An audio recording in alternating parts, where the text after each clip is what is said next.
मुख्यमंत्री देवेंद्र फडणवीस यांनी राज्यातील शेतकऱ्यांसाठी सुमारे 48,000 कोटी रुपयांपर्यंतची वीज बिल माफी जाहीर केल्यानंतर अचलपूर विधानसभा मतदारसंघाचे आमदार प्रवीण तायडे यांनी या निर्णयाचं स्वागत करत मुख्यमंत्री देवेंद्र फडणवीस यांचे आभार मानले आहेत। माध्यमांशी बोलताना आमदार तायडे म्हणाले की मुख्यमंत्री देवेंद्र फडणवीस हे शेतकऱ्यांच्या हितासाठी कटिबद्ध असून महायुती सरकारमध्ये शेतकऱ्यांवर कोणत्याही प्रकारचा अन्याय होऊ दिला जाणार नाही। राज्य सरकार शेतकऱ्यांच्या अडचणी सोडवण्यासाठी सातत्याने सकारात्मक निर्णय घेत असल्याचंही त्यांनी सांगितलं। यावेळी त्यांनी आमदार बच्चू कडू यांच्यावरही टीका केली। महायुतीत असूनही स्वतःची राजकीय पोळी भाजण्यासाठी बच्चू कडू नाटकी भूमिका घेत असल्याचा आरोप त्यांनी केलेला आहे।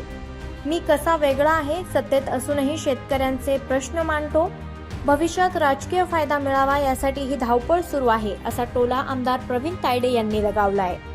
खऱ्या अर्थानं हे सरकार शेतकऱ्यांचं सरकार आहे आणि आता यापूर्वी सुद्धा आपण बघितलं की अहिल्याबाई होळकर कर्जमाफी योजना ही जाहीर केलेली असून निश्चितच त्याच्यात जे 2019च्या यादीतील शेतकऱ्यांचा सुद्धा समावेश त्यात करण्यात आला आणि आम्ही जेव्हा निवेदन दिलं त्यांच्या लक्षात आणून दिलं किंवा त्यांना मागणी केली, विनंती केली, ते सुद्धा त्यांनी मान्य केली आणि आज 48,000 कोटींचं जे शेतकऱ्यांचं जे वीज बिल आहे ते सुद्धा माफ करण्यात आलं। खऱ्या अर्थानं देवाभाऊ हे शेतकऱ्यांचे पाठीराखे आहेत आणि शेतकऱ्यांसाठी ते काम करतात, हे सरकार काम करतं, महायुतीचे सरकार काम करतं, याची जरूर दिसते। आज शिवसेना उभाटाची बैठक असं आहे, तुम्हाला माहीत आहे की त्यांना आमदारकी विरुद्ध म्हणजे आमच्या पक्षाच्या विरुद्ध नेत्यांविरुद्ध बोलण्यासाठी दिली की काय, अशा म्हणजे त्यांना भेटली हे त्याचा वापर ते त्याच्यासाठी करतात की काय असं वाटायला लागलेलं आहे। आणि तुम्हाला माहिती आहे की अळ्याच्या छापाने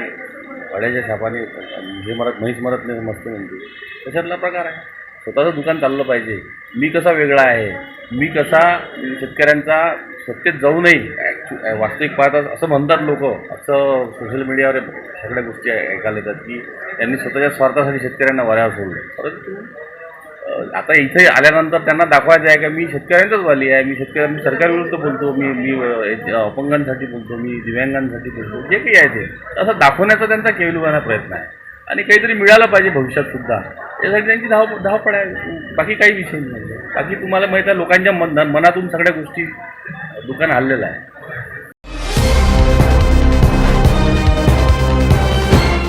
पाहत रहा फक्त जनविकास न्यूज, सत्य, संघर्ष आणि जनतेचा विश्वास।